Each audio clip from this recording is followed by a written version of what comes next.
मजदूरों के नाम खुला पत्र। सरकारों और पूंजीपतियों द्वारा कोरोना महामारी के दौरान लॉकडाउन में फंसे हुए मजदूरों के साथ किए जा रहे अमानवीय, जबरदस्ती और दमनात्मक व्यवहार के खिलाफ केंद्र सरकार द्वारा 19 अप्रैल को एक मानव संचालन प्रोटोकॉल आदेश जारी करके राज्यों और केंद्र शासित प्रदेशों में फंसे हुए श्रमिकों के आने जाने को लेकर उठाया गया ये कदम श्रमिकों के अधिकारों पर कुंठाराघात है। आइए हम सब मिलकर पूंजीपतियों और सरकारों के खिलाफ जो कोविड-19 महामारी के बहाने मजदूरों का और ज्यादा शोषण करना चाहते हैं, उनका मिलकर प्रतिवाद करें। सरकार द्वारा जारी यह आदेश आखिर है किस बारे में? 19 अप्रैल को गृह मंत्रालय द्वारा जारी इस सर्कुलर के मुताबिक फैक्ट्रियों में उत्पादन जारी रखने के लिए जो श्रमिक जहां है उसे उस राज्य में कहीं भी ले जाया जा सकता है, लेकिन मजदूरों को अपने घर वापस जाने की इजाजत नहीं दी गई। इस आदेश का सीधा सीधा मतलब ये है कि हम मजदूरों के पास अब सरकार के आदेशों का पालन करने के अलावा कोई चारा नहीं है। लेकिन पिछले अनुभव ये बताते हैं कि स्थानीय प्रशासन और पुलिस की मिलीभगत से मजदूरों को जबरदस्ती काम करने के लिए मजबूर किया जाएगा। पहले से ही इस तरह की खबरें सामने आना शुरू भी हो गई हैं। ऐसे में क्या ये कहना गलत होगा कि भारत में कोरोना महामारी से निपटने के बहाने बंधुआ मजदूरी को लागू करने की पूरी कोशिश की जा रही है। आज लोगों को एक शहर से दूसरे शहर जाने की इजाजत नहीं है, चाहे वो मुंबई से पुणे हो, कोटा से जयपुर हो, कटक से कोरापुट, लुधियाना से जालंधर या कोयम्बतूर से चेन्नई जाना चाहते हो। लेकिन उत्पादन और मुनाफे के नाम पर श्रमिकों को कच्चे माल की तरह एक शहर से दूसरे शहर आसानी से भेजा जा सकता है। इस सर्कुलर में मजदूरों की दक्षता और योग्यता मापने के लिए जिस तथाकथित मापदंड की बात की गई है, वह या तो मजदूरों की मजदूरी घटा देगा या उन्हें काम करने के लिए अयोग्य घोषित कर देगा। क्या मजदूरों के पास खुद की रक्षा के लिए कोई भी साधन उपलब्ध है? दरअसल ये स्पेशल आदेश संविधान के अनुच्छेद 23A का उल्लंघन है। कौशल और दक्षता के आधार पर प्रवासी मजदूरों को काम करने के लिए मजबूर करके सरकार उनके साथ उन कैदियों जैसा बर्ताव कर रही है जिनसे उनकी क्षमता और दक्षता के हिसाब से काम दिया जाता है। राज्य सरकारों और उद्योग काम देने का दावा तो करते हैं, लेकिन मजदूरी और अन्य सुविधाओं को कौन तय करेगा? ऐसी चर्चा है कि श्रमिकों को कारखानों के अंदर रहना होगा। क्या राहत शिविरों में उनके बच्चे और परिवार के अन्य सदस्यों को भूखा मरने के लिए छोड़ दिया जाएगा? वे बाहर निकलने के लिए स्वतंत्र नहीं होंगे क्योंकि वो कहीं जा ही नहीं सकते हैं और कोरोना वायरस के नाम पे उनके आवागमन पर अंकुश लगा दिया जाएगा। ये कहने में भी कोई हर्ज नहीं है कि मजदूरों को कैदी बनाकर रखने की तैयारी चल रही है ताकि तमाम शोषण और दमन के बावजूद भी वे अपने मालिक के लिए उत्पादन करना और मुनाफा कमाना उनकी मजबूरी बन जाए। श्रमिकों को उनके घरों या पिछले कार्यस्थल से दूर काम करने के लिए बाध्य नहीं किया जा सकता है। इस लॉकडाउन अवधि में पूंजी और राज्य व्यवस्था मसीहा के रूप में काम करने का दिखावा करते हुए श्रम यानी मजदूरों पर अपना पूर्ण नियंत्रण करना चाहते हैं।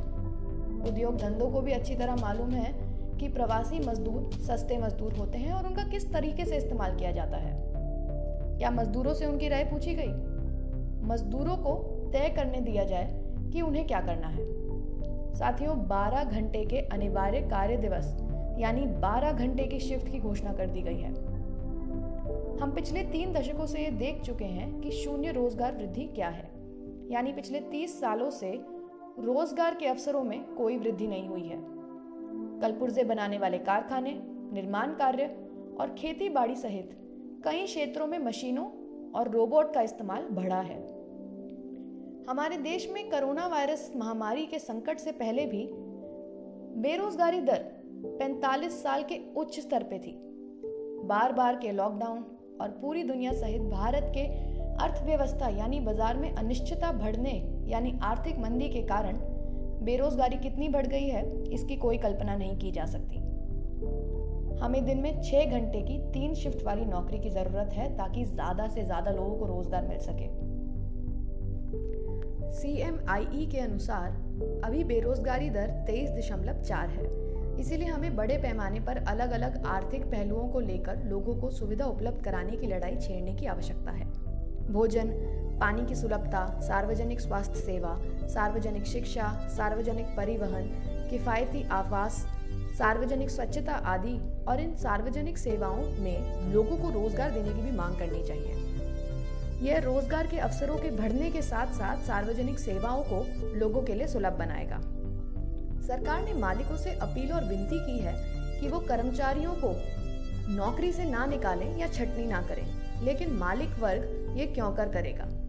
सरकार को इस आदेश का पालन ना करने वाले मालिकों और नियोक्ताओं के खिलाफ कठोर कार्रवाई करने का प्रावधान बनाना चाहिए।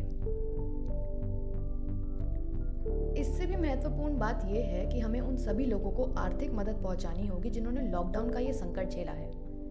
ये न केवल न्याय के दृष्टिकोण से आवश्यक है और श्रमिकों के साथ हुए अन्याय के लिए प्रायश्चित होगा, बल्कि अर्थव्यवस्था और बाजार के दृष्टिकोण से भी सख्त जरूरत है इसकी। जैसा कि अर्थशास्त्रियों ने कोरोना महामारी के संकट से पहले ही बताया था कि गरीबों और मजदूरों के कार्य शक्ति यानी मजदूरी बहुत बुरी तरह प्रभावित हुई है और लगातार होती ही जाएगी।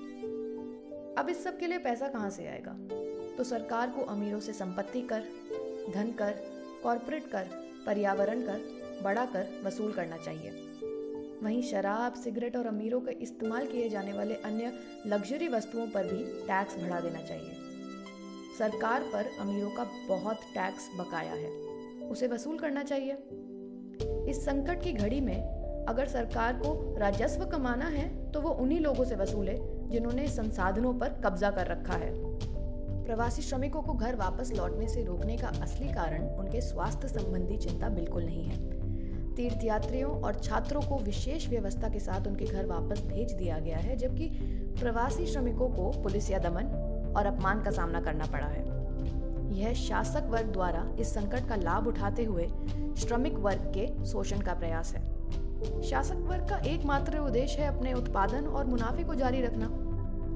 प्रवासी श्रमिकों को इस्तेमाल करने की नीति, 12 घंटे की शिफ्ट का प्रस्ताव और सांसद को दरकिनार कर अध्यादेश के माध्यम से 3 श्रम संहिताओं को जल्दबाजी में पारित करने की फिराक में है। जीसीसीआई यानी गुजरात चेंबर ऑफ कॉमर्स ने तो 1 साल तक यूनियनों पर प्रतिबंध लगाने और वेतन भुगतान न करने का प्रस्ताव भी दे दिया है।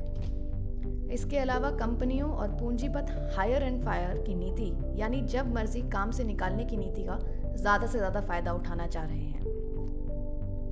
सरकार ये नहीं मानती है कि ये प्रवासी श्रमिक इस देश के नागरिक हैं और उनके भी अधिकार हैं। अब ये सर्कुलर खुले तौर पे कहता है कि कैंपों में रह रहे लोगों की विभिन्न नौकरियों के लिए उनकी उपयुक्तता के लिए उनकी दक्षता और कौशल मापी जाएगी, फिर उनकी जांच की जाएगी और अगर उनमें संक्रमण के लक्षण नहीं पाए जाते तो उन्हें काम के विभिन्न स्थानों पर ले जाया जाएगा। क्या हम मजदूरों को मवेशियों या भेड़ों की तरह बसों में भरकर हमारी बोली लगाई जाएगी? क्या हम मजदूरों को ऐसे जबरदस्ती पकड़कर उनसे बंधुआ मजदूरी करवाने से कम हुआ ये? पूंजीपतियों ने पहले से ही व्यवस्था बना रखी है कि हम में से अधिकांश के पास इस बात का कोई सबूत नहीं है कि हम किसी विशेष नियोक्ता या ठेकेदार के श्रमिक हैं। इसीलिए सरकार को ऐसा नियम बनाना चाहिए जिससे नियोक्ताओं, मालिकों के लिए श्रमिक और नियोक्ता के बीच नौकरी का लिखित अनुबंध कानूनन अनिवार्य हो जाए। सरकार के पास किसी भी तरीके रोजगार में लगे हुए लोगों का पूरा आंकड़ा और दस्तावेज होना चाहिए और उनकी निगरानी करनी चाहिए। सरकार को मजदूरी भुगतान, काम करने की स्थिति, परिवहन, आवास और अन्य सुविधाएं लाभों के बारे में मालिकों द्वारा श्रम कानूनों का सख्ती से पालन कर सुनिश्चित करना चाहिए और ज़रूरत पड़ने पर यह जानकारी यूनियनों और श्रमिक संगठनों के साथ साझा की जानी चाहिए।